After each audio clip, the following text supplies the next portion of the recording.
बिस्मिल्लाहिर्रहमानिर्रहीम। अस्सलाम वालेकुम दोस्तों, कैसे हैं आप सब। मैं हूं इजाज़ अंसारी और आप देख रहे हैं इजाज़ अंसारी फूड सीक्रेट्स। अल्लाह बरकत दे आपके खानों में, आपके रिस्क में, आपके जायकों में। तो मेरे प्यार, तो आज हम बगैर ओवन के, बगैर बीटर के केक बनाएंगे, बहुत ही खूबसूरत। और ख़ास बात ये कि ये 5 मिनट के अंदर रेसिपी तैयार हो जाती है। आपको कोई मेहनत नहीं करनी पड़ती। 4-5 चीज़ें हैं जिनको आपने मिक्स करना है। शानदार स्पॉन्जी आपको ये केक मिलेगा, बहुत ही नेक्स्ट लेवल का इसका फ्लेवर होगा और इतना अंदर से फोमी होगा कि इंशाल्लाह आपका दिल खुश हो जाएगा। सिर्फ आपको 3 से 4 मिनट जो है इसकी करनी है मिक्सिंग। चलें जी, बिस्मिल्लाहिर्रहमानिर्रहीम। तो यहाँ पे कुछ बातें हैं जो आपको बताना ज़रूरी होती हैं। ये है हमारे पास मुरब्बा अशरफी, इसको टूटी फ्रूटी भी कहते हैं। इसकी रेसिपी मेरे चैनल पे मौजूद है। आप टूटी फ्रूटी इजाज़ अंसारी लिखें, आपको ये मिल जाएगा। अदरवाइज़ ये आपको पंसारी हकीम की शॉप से भी मिल जाता है। इसको काट के आपने छोटा छोटा कर लेना। दूसरी अहम चीज़, मोल्ड को आपने पहले ही ग्रीस कर लेना है, ठीक है, रेसिपी शुरू करने से पहले। उसके बाद आपने एक बेकिंग पेपर लेना है, इसके अंदर लगा देना है, ठीक है। अगर आपके पास ये बेकिंग पेपर नहीं है तो आप इसके ऊपर मैदा छिड़क दें, सिंपल, ठीक है, वो भी यही काम करता है, ठीक है। तो हमारे पास बेकिंग पेपर है, हम ये लगा देंगे और थोड़ा सा ऊपर फिर ऑयल लगा देंगे। इसको बटर पेपर भी बोलते हैं। साइड पे करते हैं। चलें जी, हो गया ये। बिस्मिल्लाहिर्रहमानिर्रहीम। अब रेसिपी शुरू हो रही है हमारी, ठीक है। एक अंडा लेंगे हम यहाँ पे, जिसको फ्रिज वाला, जो कि फ्रिज वाला नहीं होना चाहिए, ठीक है, रूम टेम्परेचर का। 1/4 कप यहाँ पे हम कुकिंग ऑयल का लेंगे या घी यूज़ कर लेंगे। और अगली चीज़, इसमें हाफ कप दूध का लेंगे, ठीक है। ये दूध फ्रिज में रखा हुआ नहीं था। अब ये कप मैं यूज़ कर रहा हूँ जो नॉर्मली घरों पे हम चाय वगैरह पीते हैं। ये कप इसलिए यूज़ कर रहा हूँ, जो मेजरिंग कप होते हैं वो लोगों के पास अवेलेबल नहीं होते, ठीक है। तो सारी मेजरमेंट इसी कप से हम करेंगे ताकि आपको आसानी हो जाए। ये है हमारे पास वनीला एसेंस, बहुत ईजिली अवेलेबल होता है। ये अंडे की स्मेल को दूर करता है और शानदार सा फ्लेवर लेके आता है।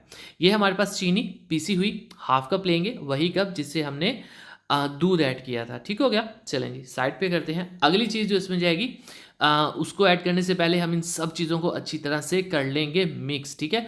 बिल्कुल आपने एक जान कर लेना है, ये ना हो कि चीनी इसमें मिक्स ना हो, तो आपने अच्छे से इसको मिक्स कर लेना। अब थोड़ा सा इसमें हम जर्दा कलर ऐड कर देंगे, ऑप्शनल है, आप चाहें तो करें, नहीं तो ना करें, कोई इतनी बड़ी प्रॉब्लम नहीं है, ठीक है। चलें जी, अब जब मिक्सिंग हो जाएगी तब हमने क्या करना है, हमें एक चाहिए एक जाली, ठीक है, और इसके ऊपर हमने मैदा ऐड करना है, वही कप जिससे हमने सारी मेजरमेंट्स की थी।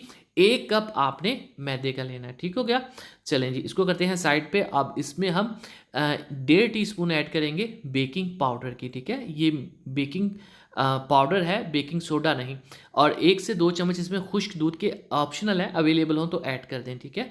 अब आपने क्या करना है, इसको अच्छे से हम इस तरह से स्ट्रेन कर लेंगे। ऐसा करने से क्या होता है कि मैदे की मिक्सिंग अच्छी हो जाती है बैटर के साथ, ठीक है, इसलिए ऐसा करते हैं। और इसी दौरान अगर अभी तक आपने चैनल को सब्सक्राइब नहीं किया जनाब, तो चैनल को सब्सक्राइब और बेल आइकन को जरूर प्रेस किया करें ताकि डेली सुबह 7 बजे हमारी वीडियो आपको मिल सके। चलें जी, अब हम क्या करेंगे, इसकी करेंगे मिक्सिंग। अब यहाँ पे मसले आ जाते हैं बेकिंग के। लोगों से सही बेक नहीं हो पाता नॉर्मली, जिस वजह से केक या तो अंदर से कच्चा रह जाता है या हार्ड हो जाता है। उसकी क्या टेक्निक है मैं आपको बताता हूँ। पहले हम इसमें थोड़ी सी टूटी फ्रूटी ऐड कर देते हैं और इसके साथ ही हमारे पास थोड़ी सी यहाँ पे है ज़रीक्श। ज़रीक्श ये भी आपको पंसारी से मिलेगी।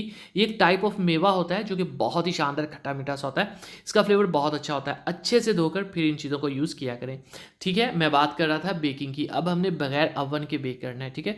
तो बगैर ओवन के हम कैसे बेक करेंगे, इसकी मिक्सिंग करने के बाद जो हमने शानदार सा मोल्ड तैयार किया था उसमें इसको कर देंगे ऐड। और आपको पता है हमेशा से खूबसूरती जो है वो मैटर करती है, ठीक है। तो हम क्या करेंगे, इसके ऊपर थोड़े से टूटी फ्रूटी फिर ये मैदा लगा के ऐड कर देंगे। मैदा इसलिए लगाया जाता है कि ये डूब के नीचे ना चले जाए। हालांकि वैसे भी नहीं जाएंगे, बैटर हमारा काफ़ी गाढ़ा है, लेकिन फिर भी आपको बता रहा हूँ ताकि आपको इस टेक्निक का पता हो, ठीक है। थोड़ी सी रिक्स भी लगा देंगे। अब हमने क्या किया था, 2 मिनट पहले एक बड़ा सा पतीला सा कढ़ाई सी हमने चूल्हे पर रख दी थी, ठीक है। बीच में कोई भी ऐसी कटोरी या मेटल की चीज़ रख देंगे ताकि हमारा मोल्ड ज़मीन से टच ना हो। ऊपर ढककर रख देंगे और फ्लेम को हाई करेंगे सिर्फ 30 सेकंड या 1 मिनट के लिए। उसके बाद फ्लेम को हम लोएस्ट कर देंगे और ऊपर कोई कपड़ा रख देंगे ताकि जो हीट है वो अंदर ही रहे। इसको आपने 1.5 घंटे के करीब बेक करना है, ठीक है। तो यहाँ पे तकरीबन 1.25 घंटा हो चुका है। अब हम यहाँ पे चेक करते हैं। इसको चेक करने का एक तरीका होता है, उससे पहले आपने बेकिंग ख़त्म नहीं करनी, ठीक है। चेक करने का तरीका होता है, एक लंबी सी सिलाई लें, ऊपर से नीचे तक इसको ऐड करें और उसके बाद जब आप इसको निकालेंगे ये गीला आपको मिलेगा, इसका मतलब है ये कच्चा है, ठीक है। हम इसके ऊपर दोबारा ढक्कन रख देंगे, लो से फ्लेम के ऊपर इसको पकने देंगे। अगर आपने ओवन में इसको करना है तो 180 डिग्री पे 45 to 50 मिनट आपने बेक करना है, ठीक है।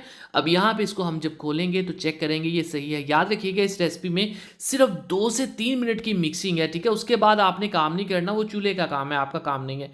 सो फाइनली ये रेसिपी जो है सिर्फ 2 से 3 मिनट की है। अब यहाँ पे देखिए हमने क्योंकि अच्छे से रूल्स को फॉलो किया था तो बेकिंग पेपर कितनी आसानी से उतर रहा है। इसको थोड़ा सा ठंडा करने के बाद मैं इसकी कटिंग कर रहा हूँ।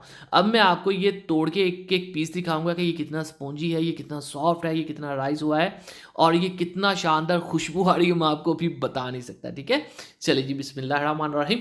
तो माशाअल्लाह अल्हम्दुलिल्लाह, देखें जी मेरे अल्लाह की शान, उसकी रहमतें नेमतें और बरकतें जो दूसरे मातों में खाने में। तो मेरे पास cake recipe without oven, cake recipe without beater, cake recipe पतीले में तैयार है। इसी तरह यमी एंड टेस्टी रेसिपीज़ के लिए, क्विक एंड ईजी रेसिपीज़ के लिए वीडियो सेक्शन में जाइए। अल्लाह हाफिज़।